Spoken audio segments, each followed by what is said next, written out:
कजरी कजरी जीतते हैं मानसत मिठाई सब्जी कैसे थी वो रांधे साग चाट चाट के खाता रांधे तक नहीं अलग से कैसे आते रांधे ले तो इस लड़की के बारे में वो डिटेल्स भी कदर बाहर गयो रान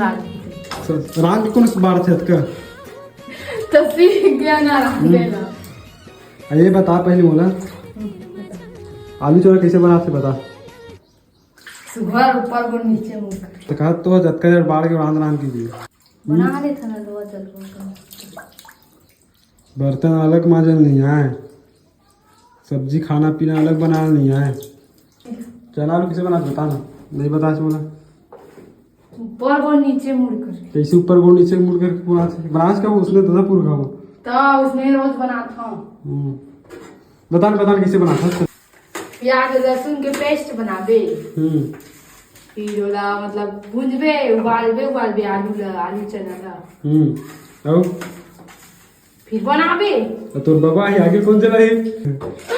पकड़ रखी